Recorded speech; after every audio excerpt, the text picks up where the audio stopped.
Hey fam, welcome back. Tisha here, back for another Big Love Season 2 review.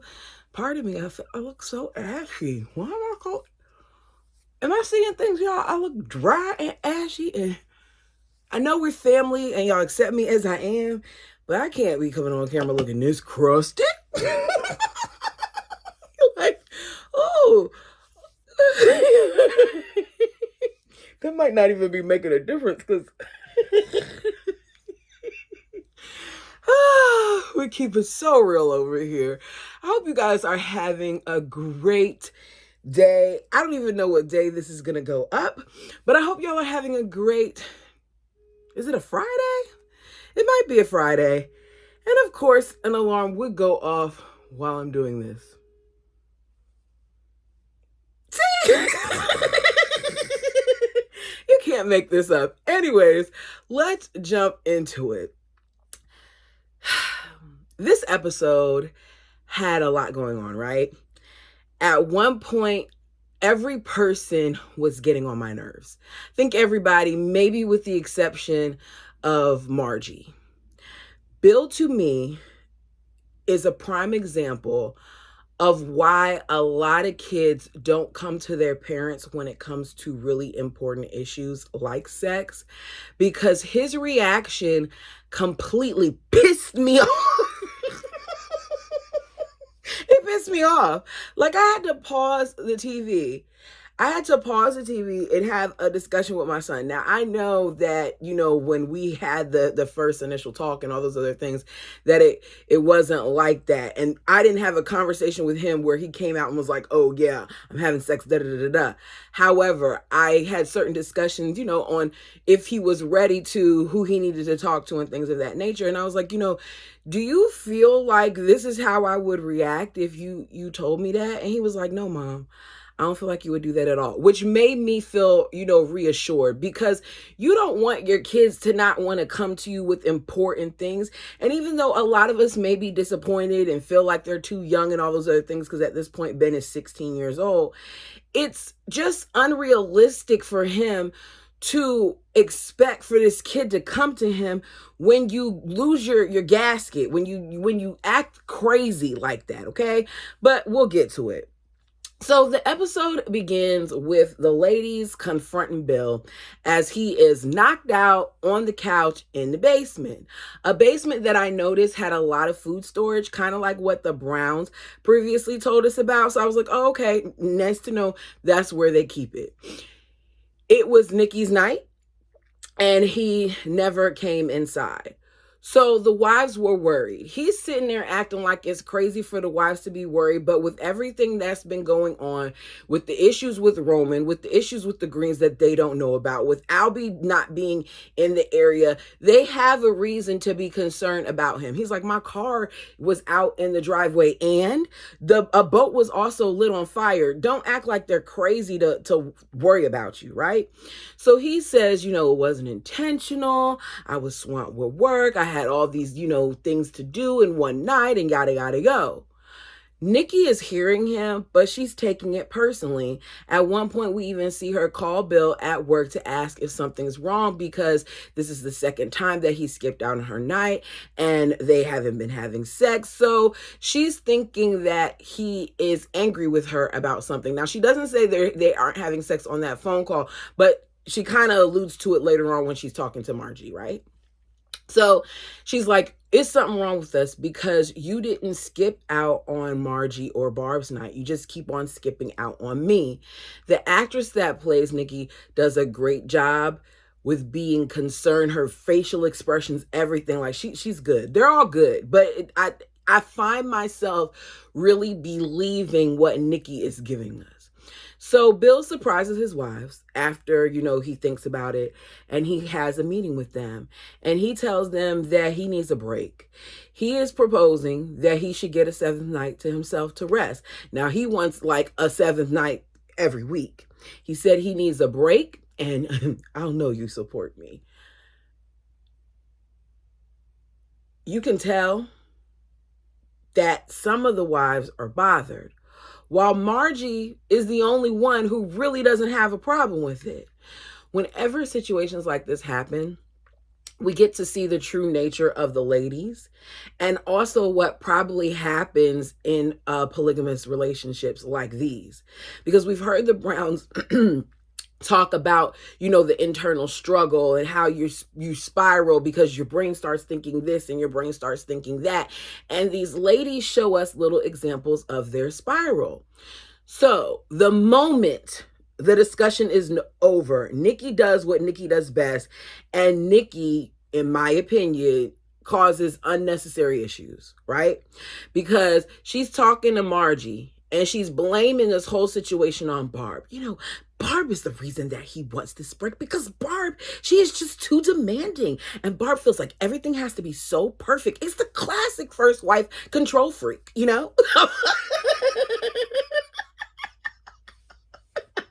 Like she wastes no time it's Barb. Barb is the reason. She's the one who's doing this. If it wasn't for her, we wouldn't have this problem. The moment she's sitting here talking about Barb walks in and Barb is like, we only get 2 nights a week.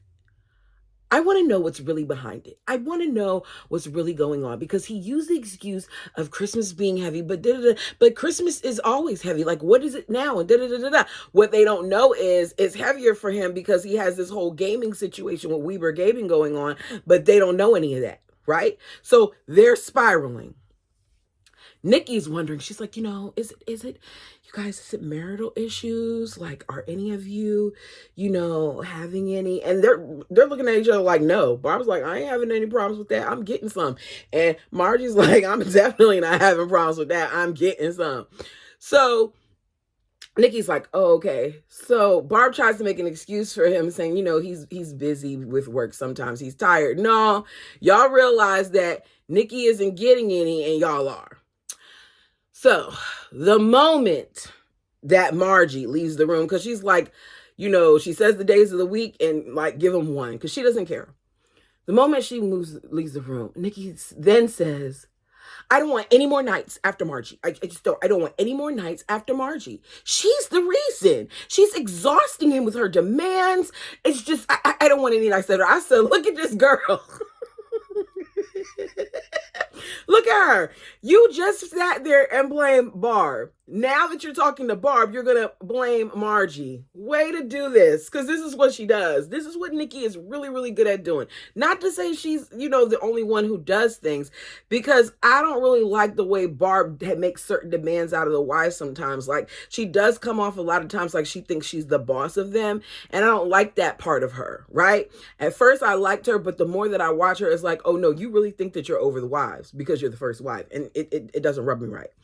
So Barbara's like, I'm going to look into it. And Nikki's like, yes, you go. That's what you do. You look into it. Okay. During Barb's night, right, they are about to have sex. They're kissing and they're kissing and they're kissing. And Bill is getting excited, right? When Barb stops, she stops him to bring up this whole 7th night conversation. And she's like, are you trying to make time for the kids too? And all this stuff. It's the worst time to sit here and have this conversation. She thinks that one night off is okay.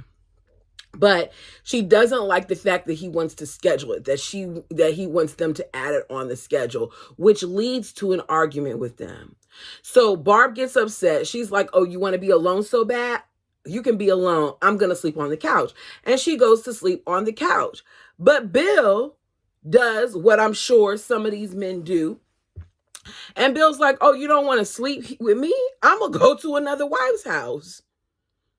So he leaves Barb's house while she's looking at him leave, and he goes to Margie's house. And he's telling her how, he just needs, a little bit of peace, whatever. So they're talking, and before you know it, she's telling him that she wants him to pleasure her, right? Now,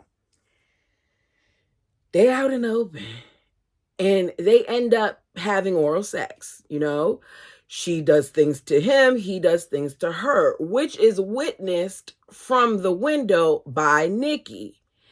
Nikki sees it and she's appalled. Like, she's like, because you see Marge on her knees and she's bobbing, and then you see her back against the wall as he's down there. It's a whole bunch of stuff going on, but I can't help but notice that even though Nikki's appalled, Nikki is watching. You're watching long enough to see what's going on. Nikki, why are you still watching? So the following morning, Nikki is upset, and Nikki confronts Margie for pushing Bill, for pushing Bill down there, and for forcing Bill to do the things that he doesn't want to do. He does want to do them, but Nikki doesn't get that side of him, nor does Nikki want that side of him, so Nikki doesn't want to do it. She says, men hate that type of depraved behavior. Who told you that, Nikki? Who told you that men don't like that? Who told you that?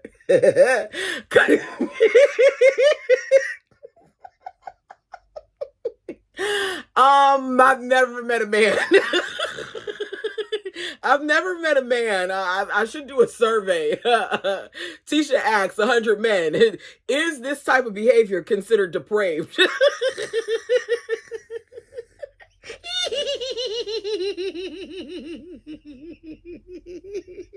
Because she's so appalled by it. Oh, goodness gracious. There's no way a man would ever want a woman to satisfy him, or, someone else to satisfy him. There's no way that they would want that. Come on, girl. But this goes back to show you how little she knows, how little she's taught. So she says that, you're sitting here saying all this, Nikki, this is Margie, but, Barb probably has done it too. Matter of fact, let's ask Barb. I said, oh, she's doing something that we never hear done. She's actually having this talk with them, because one of the things that the Browns always told us is that their relations are separate, like it's separate relationships. They don't know what's going on. You oftentimes don't realize that a wife is having relations until there's, a pregnancy. And that is a reminder of the fact that they're having relations, and then how they feel about it, and gotta go. The Browns always struggle with that. Whereas Margie's like, I don't got a problem talking about this. We're going to talk about the fact that, we're having, sex. We're going to talk about it. So Nikki accuses her, because she enjoys sex, because she does this, she has sex on times when she is already pregnant. She calls her a sex addict. Nikki then lets Barb know that they did something on her night. Barb is upset because not only did you do something on her night, but you didn't reject him. And it makes me wonder how often this happens, how often the ladies are in an argument with their husband or having an issue with him, and he goes to a different one. Because I think that Bill pillow talks a lot. Bill talks about one wife to the other a lot, and then says, don't say anything. And the wives do it too. So it's this constant thing where you're trying to sit here and act like the relationships are equal when they're really not. They come up with the idea, or at least Barb suggested, to give him the cold shoulder, right? That nobody should do anything with him until they figure this out. They're not supposed to say anything to Bill, but Margie can't get on the phone fast enough and tell Bill that this is what they're planning on doing. And he's like, who said it? And she's like, I can't tell you. And then he's like, Barb said it. She's like, yeah, okay, Barb said it. Like, you quickly threw your sister wife under the bus. I'm sure that has happened a lot as well. I just sit here and I watch this and I'm saying, okay, I know that happened in the Browns. I know that happened in the Browns. I know that happened in the Browns, because it's the constant thing. Cody often talked about how the wives would come to him talking about one another. This is showing us that. This is giving us that look into, like, yeah, this is what goes on. So she's like, Bill, I got a question for you. Why don't you please Nikki? Because Nikki Nikki needs to be pleased. And Bill is like, I'm not talking about this with you. This is, this is not what we do. The relations are separate. We're not going to do that. She's like, well, you should do it. He's like, she says, Nikki says she doesn't want it, but she does. I would think that she does too, especially if you watched us all that time, right? So later, Bill comes home and he's trying to fuss at Barb for controlling his wives and for trying to turn the wives against him, which, if you think about it, by you saying you're going to give him the cold shoulder and whatever, she is trying to control them. She is. But at various points, they all try to control each other. So she's like, you're not about to do this to me. And she calls her other sister wives in there and basically lets it be known, like, I know that you snitched on me to him, right? To Margie. He's like, I didn't say anything. She figured it out. Anyways, she calls them in there and she says, I went from having 7 nights to 3.5 to 2 and change. I'm not going any lower than that. I do not think that Barb knew that they were going to have this many wives. I think that it was hard enough for Barb to have one wife, a second wife come, let alone to have a third. And this conversation revealed that. Margie says, it's not practical because, what's going to happen, Barb, when, we bring in a fourth wife? And Nikki and Barb, the way that they hurried up and rolled their eyes and looked at each other, they were extremely annoyed by that. They don't want another wife, right? At least not right now. So Barb says, if we get a fourth wife, she better sleep in the basement too, because she's not getting any of my nights. I said, oh, Barb is pulling a Mary. Barb is pulling a Mary. Barb is pulling a Mary. And I don't blame her because it's really inconsiderate. It just is.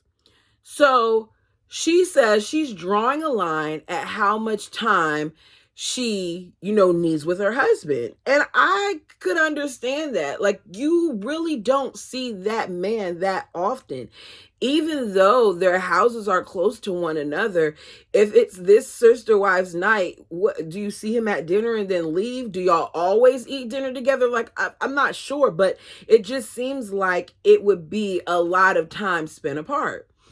So they end up treating him like a child because he says something and then Margie gets a little upset with him too. And they send him to the basement. And she's like, Barb's was like, nobody ever better go down there. It's going to be a problem. Barb, you're not their mother. You're not their mom. But this is the stuff that I'm talking about that I don't like. Like, you're demanding certain things of them just because you feel a certain way. If you want to do that to your husband, you do that to your husband. But for you to want them to give him the cold shoulder too, it just seems a little childish to me. So later on, we see Nikki. She's not supposed to be in the basement, but she goes down and visits Bill. And she tells him, that she's willing to sleep with, go without sleeping with him sometimes and allow him to sleep in another room so he could have some peace if that gives, the other wives, their time. And when she does it and the way she says it, it comes off as very like adolescent. I think that Bill, and y'all tell me what you think, but I think he's extremely attracted to the innocence of Nikki and Margine. Like, he gets turned on by the little girl act, the little, I'm a damsel, I'm so innocent. He likes it because that's part of the reason why he did what he did with Margie when he went over there and they were all out in the open doing things. And her saying this turns him on too. So she's wondering, like, if, he is, upset with her because, as I said, they haven't been doing anything. So he pulls her down on the couch. He takes off her underwear. She's laying back. She's thinking they're about to have sex. But what he does is he goes down to perform oral on her. He goes under her skirt. And she's like, no. And she slaps him in the head. He's telling her to loosen up and stuff. And she slaps him in the head. He's doing this because this is what Margie told him that she wanted. Which makes me wonder how those type of dynamics also affect relationships. Because if one of the sister wives is telling you that the other sister wife wants this, then you may do it. But for all you know, that sister wife could be sabotaging the situation.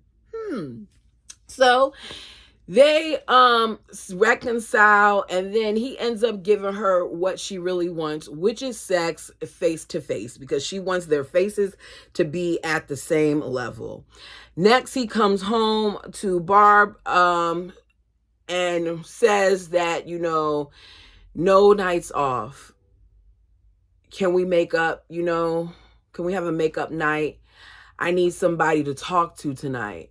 And just like that, they're making out. I said, oh, it really doesn't take much, Barb, for you to just be, satisfied if you told everybody else to not do anything with this man.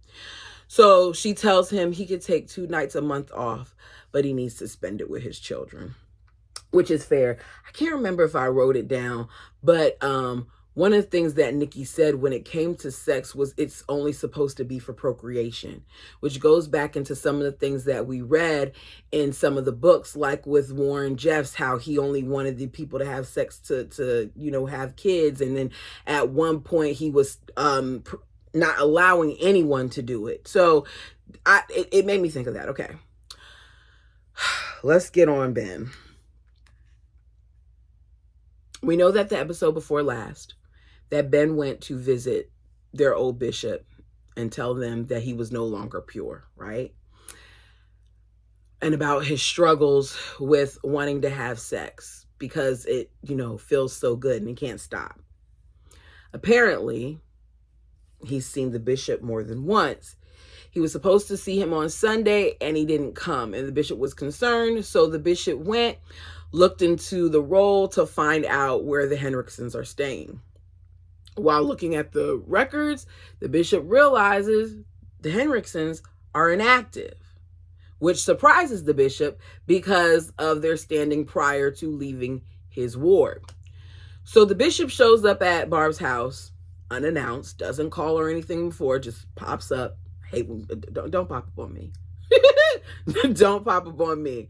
As crazy as it sounds, I got a key and everything, and I do not pop up on people's houses that I have keys to. I just don't. I don't know what it is about that for me, but it's not my mom. I got the code and a key, and I will text my mom and be like, I'm coming over. Like, I don't like pop-ups. Anyways, so he's telling Barb that Ben has been seeing him to talk about things that he can't talk about at home.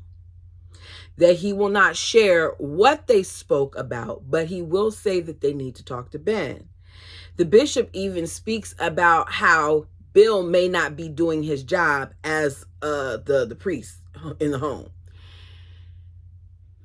Automatically, I'm realizing that him being there puts them in a position where they can be exposed. To me, a lot of times it seems that they're more concerned with being exposed than they are about their kids' struggles. So Barb is at the table talking to the bishop when Margie walks in with Nikki's sons, and she's talking about, yeah, we gotta put Nikki on the sleep schedule. She needs to get him Tuesday, right? And I was like, oh, how are we going to, get ourselves out of this?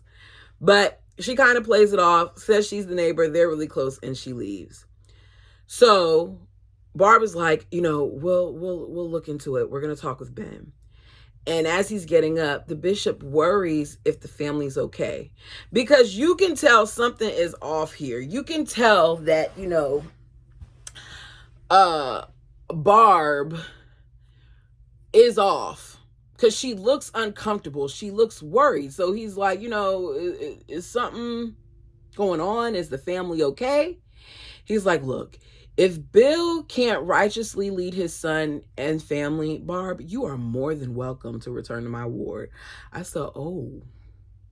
Something about that made me feel like he, really, really liked Barb. And then another part of it made me feel like, oh, he really, really doesn't feel like Bill's doing a good job. Because they're not attending any, church right now. And that's an issue for him. Goes back to, makes me think of the Browns. Y'all leave and you don't attend church and you really aren't teaching your kids anything. So what exactly do you expect from them when you've uprooted them from something that was a constant before and now have them in this situation where they aren't going to church at all? If Barb is in constant fear of being found out, how does she think her kids feel?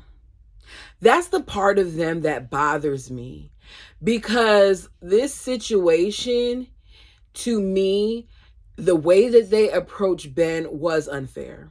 So when Bill comes home, the both of them come storming in as he's sitting there just stirring his little drink, as Ben is, and they're like, Margie, we need to, talk to him. Can you give us a minute? Like, it's very, I'm not getting concerned. I'm getting anger mixed with concern. Y'all tell me what you're getting. It makes me uncomfortable. It doesn't come off as a concerned parent. Instead, to me, it comes off as I'm angry, right? So Barb and Bill are grilling Ben. He's like, do you have something you want to tell us? And Ben's like, no. He says, oh, you don't? Ben says no, gets up and walks away.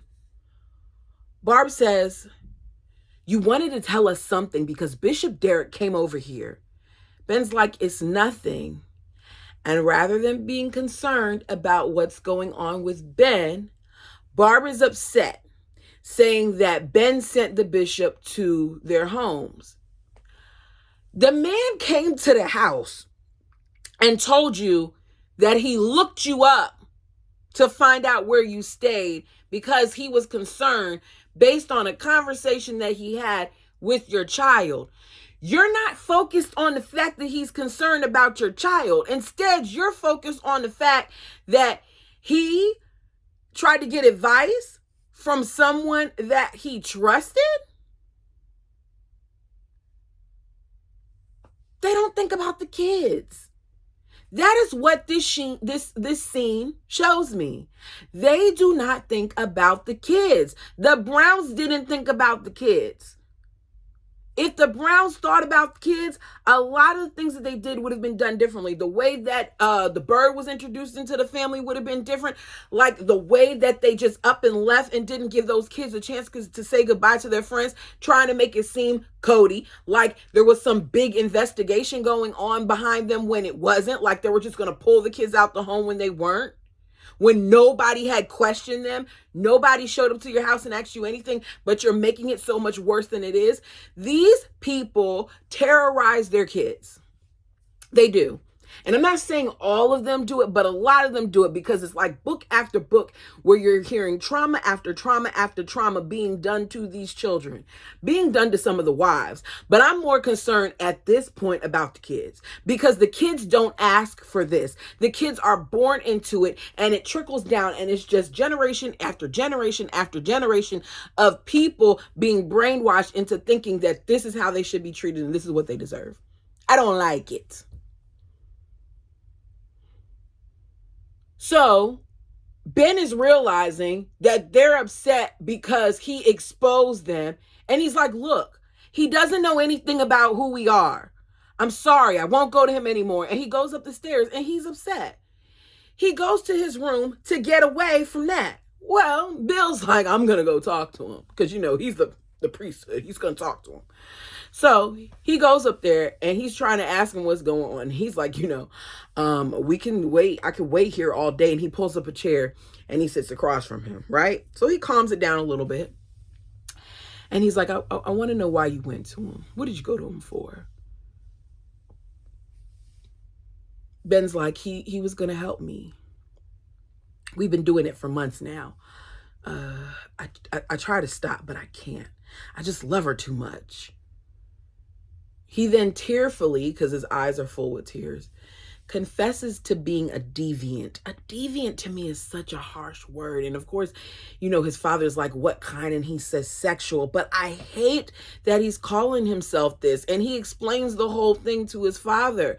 And he tells him that they've done everything because he's like, what base? And he's like, we've done everything, all the bases.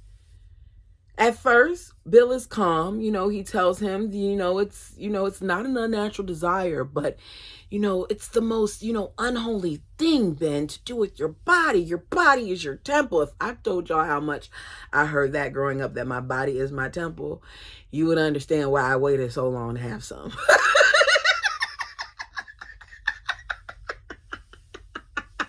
I was waiting too, because my body is my temple, and I didn't want to get in trouble, and I didn't want to get burned, and I didn't want to go to hell, because if I had sex, those were things that could possibly happen to me. I mean, these were the things that was, pushed into me. So this young man is already beating up himself about what he's done. He's already felt bad. We saw how he felt when he first did it. Now, it got better to him, but we saw how he felt. So I just feel like give him a chance to breathe and to process that you now know. So he's like, you can no longer see Bryn, which makes Ben upset because he's not even trying to hear Ben out. He's too busy telling him what to do rather than listen to him. Bill doesn't like, which is why he said he went to the bishop. Bill doesn't like that he said all that. Ben says, I liked it, and I don't want to stop. I was like, oh. Well, Bill is pissed. And he decides, because your son is telling you the truth, that he's going to ground Ben. He tells him, you need to go to and from school and to work. No phone, no fun until further notice. And he storms out. Well, Sarah and Margie were eavesdropping. Margie walks off. Sarah's still in the hallway, and she's walking. And he speaks sternly to her because she knew about it and she didn't say anything. And he's like, we're going to have a talk.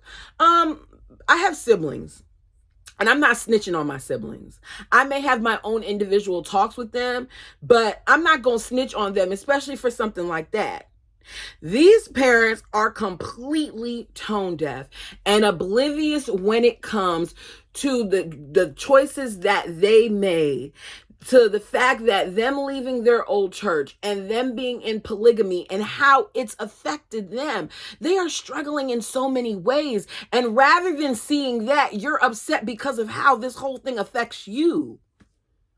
Barb is in the bathroom because Sarah goes in the thing and she's crying. She's boo-hooing.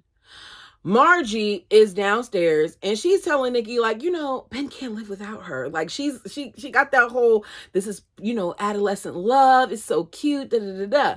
Meanwhile, Nikki's telling her if he did that in the compound, he would have got tossed out.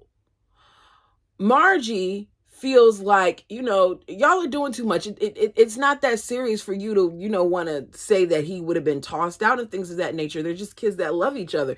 Nikki feels like Margie knew about this stuff going on between the two of them.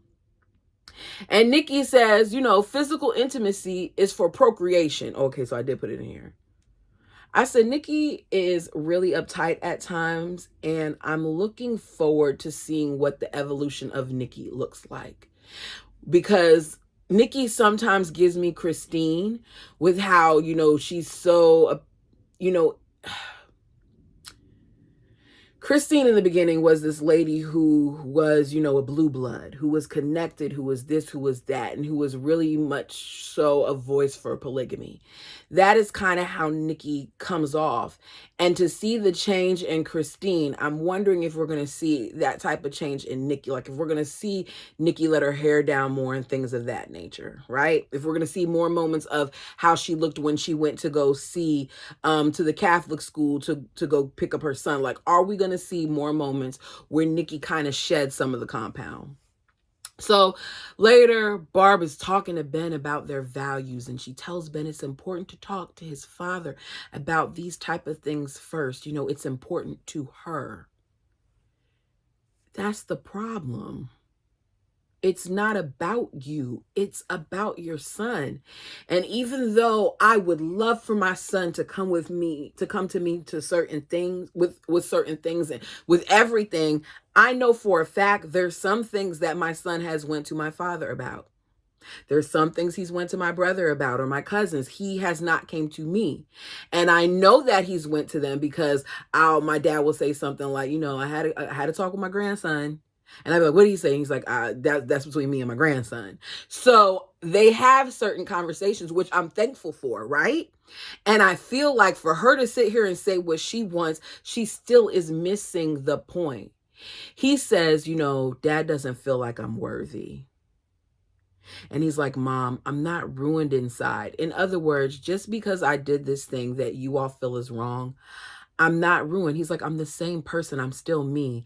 And when he said that, it kind of broke my heart, because I think of how many times we as parents get disappointed with our kids and we make them feel like they're less than when they're really not. So it made me think a little bit. So we see Ben steal something out of Barb's jewelry box. We find out later it's a ring. He goes over to Bren's house and proposes to her. Ben tells his parents that he asked Bren to marry him. He wants to be pure again. She, of course, accepted. Barb expresses her concerns that he's too young and he doesn't know, if Bren is the one. And Ben's like, she's the one for right now. And, maybe later on I'll fall in love with another one and she could be my second wife and so on. And the look in horror on Barb's face, the way that she looked away and everything, tells me all I need to know. You feel bad that this is what your son wants, but this is what you've taught him. So even though you've had certain talks with your daughter and all these other things, you told him that this is what should be. You can't expect for him to not think that this is the answer when this is what you've shown him and this is what you've put in him.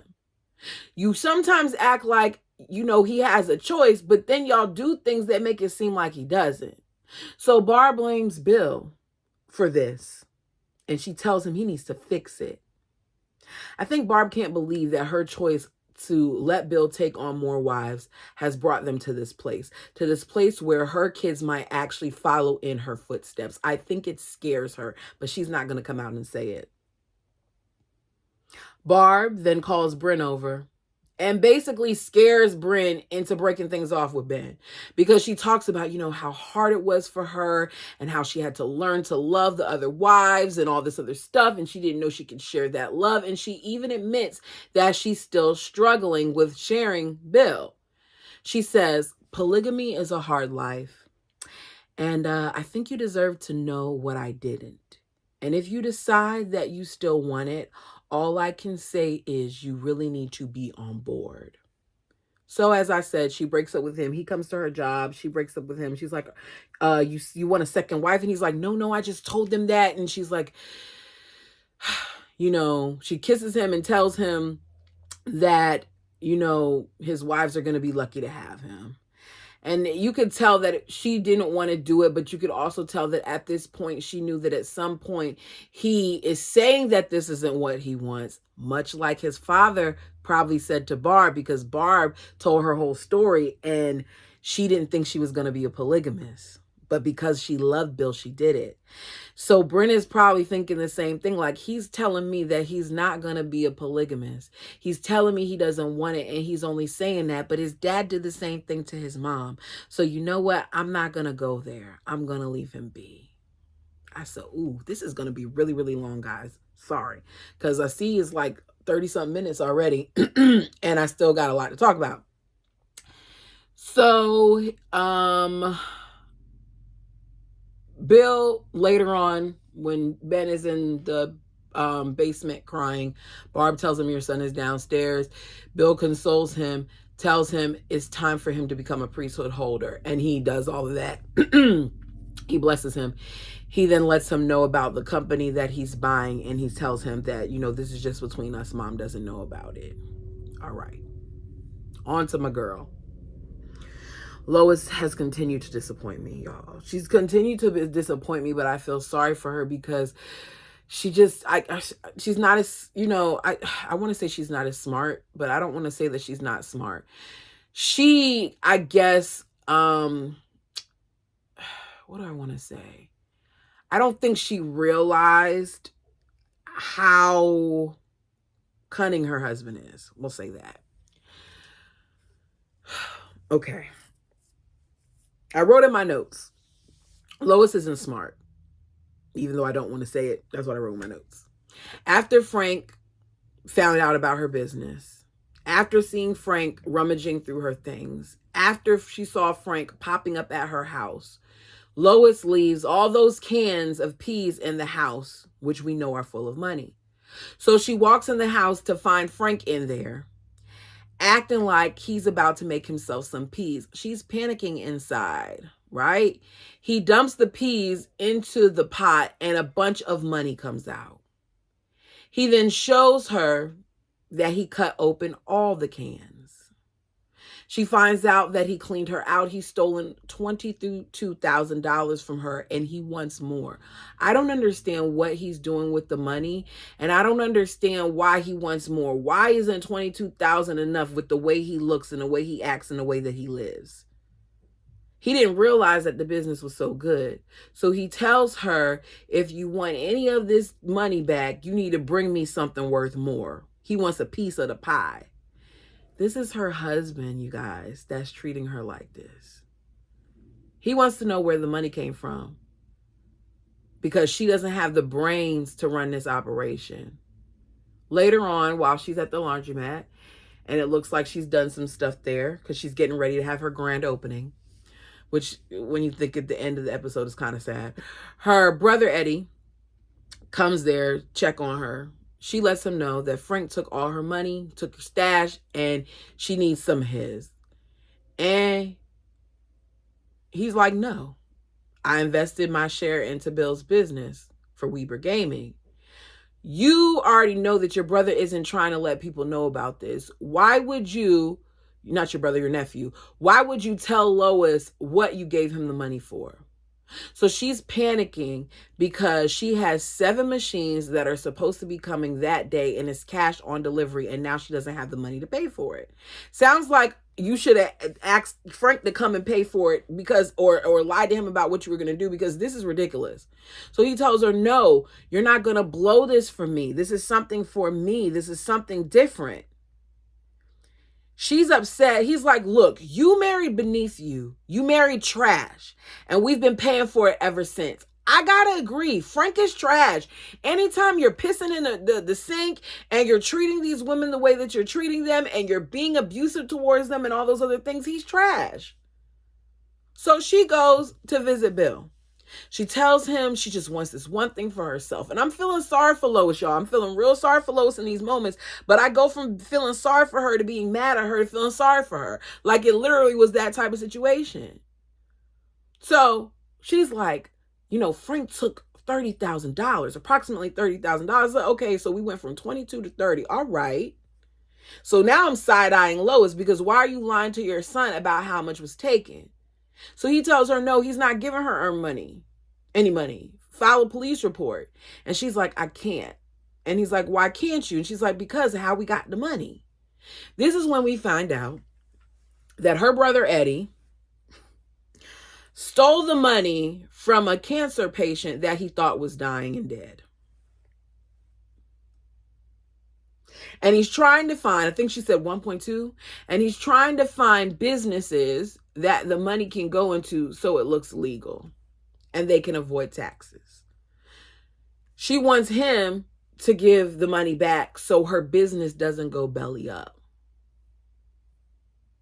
Bill is pissed because this money isn't good money. So he calls him on the phone and leaves a message going off about how you messed up things for me. You compromised me. You compromised me. And Lois is like, no.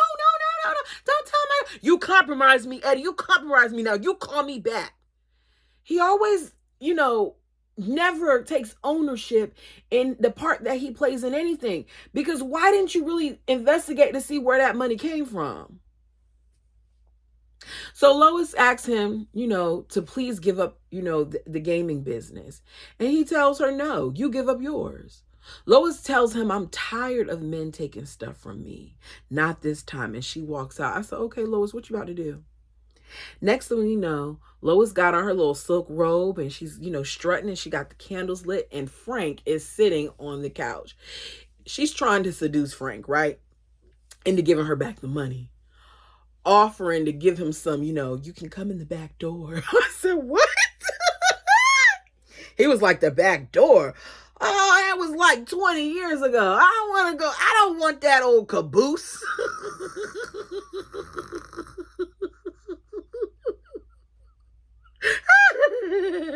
When she realizes that's not going to work, she's like, all right, I'll tell you who took the other money. It was Bill. Bill took all of it. I said, okay, Lois, way to throw your son under the bus. But this episode, I don't even remember what the title was a whole bunch of people who were just playing both sides and backbiting each other left and right. So you tell Frank that's money hungry that, Bill took all the money. What does Frank do? Frank goes and busts up in Bill's office at Home Plus and confronts Bill and tries to blackmail him, telling him that Lois told him about his new business being built on money from a stolen woman, and that's money laundering, and that's this and that's that, and it's criminal. And what you spend is criminal. So I want a check. And if I don't get that check, I want a percentage of the business.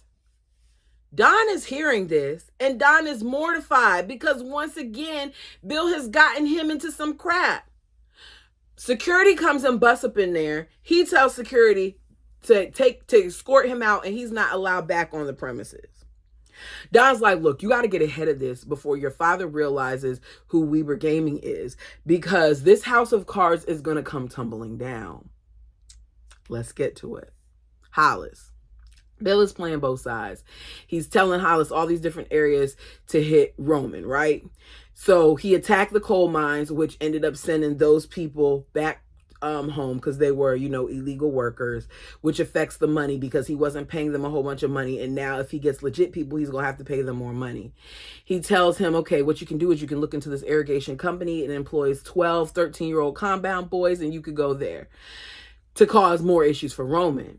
He then, because he realizes that he's going to be in trouble because of a phone call that he got where he was threatened to give up his business within 24 hours or face consequences, he calls Roman. They meet up, and he's like, look, Hollis and Selma, they've paid me several visits, and they asked me to spy on the UEB.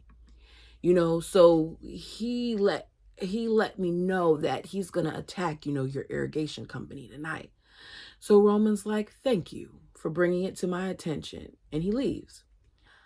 Later on, Hollis, because they got attacked, calls Bill to condemn him for his betrayal because his people were injured and his people were embarrassed. And we see like they look beat up and Selma looks like she's covered in paint or something. And he threatens him, or not he, they, because it isn't Hollis that said it, Selma said it, that he needs to give up all his business interests within 24 hours or face consequences. So to protect his family, Bill collaborates with the ATF. He gets Leo, the attorney, involved to raid the Greens warehouse. Before doing so, one of the ATF agents is talking to Bill, showing Bill a bunch of pictures of people who were possibly killed by the Greens. And Bill is realizing this is more serious than he thought. So the ATF is not feeling Bill. This particular agent is looking at him like, yeah, I know you're a polygamist. She says Mormons, LDS, and polygamists are all the same to her. You can't just wrap it up and make it go away. She tells him to never step out of Utah because her great grandpa never had 8 wives. So I feel no guilt in putting you behind bars. I was like, wow. Just goes to show you can't fool everyone. He says to her, what religion were you raised in? And she says, that's none of your business. And he says, exactly. Kind of like how I feel sometimes, like we worry too much about what people's beliefs are. I understand you worrying about that if you want to be in a relationship with somebody, but if I don't know you, if I'm not working with you, even if I'm working with you, if I'm not going to be in a relationship with you, I don't care what your, religious beliefs are. They don't affect me. Period. Period, poo. My niece says that. Her little, period, poo, period, auntie. Okay. So they go after them. But at the end of the episode, it really isn't confirmed if they've been captured because we're told that they fled to Arizona and they'll know within, a day or two if they were all caught. So we see Lois. Lois heads towards her laundry business, and there is no more business because there is a for lease sign being put out on it. And I felt really bad for Lois when I saw that.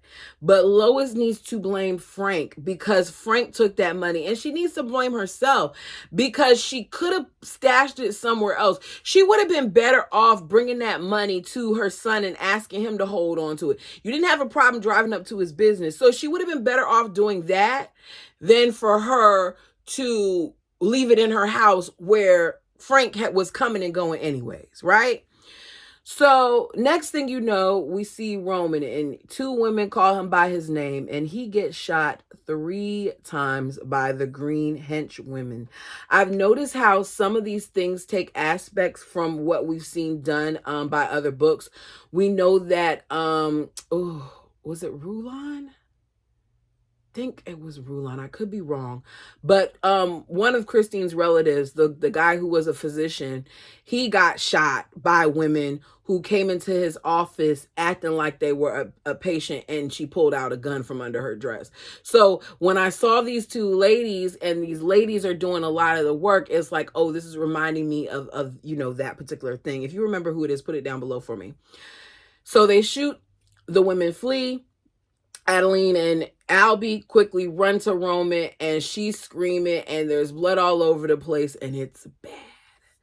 But you guys let me know what you thought about this one. I wasn't expecting this to be so long. I'm sorry. I think sometimes I'm a little too detailed in what I say.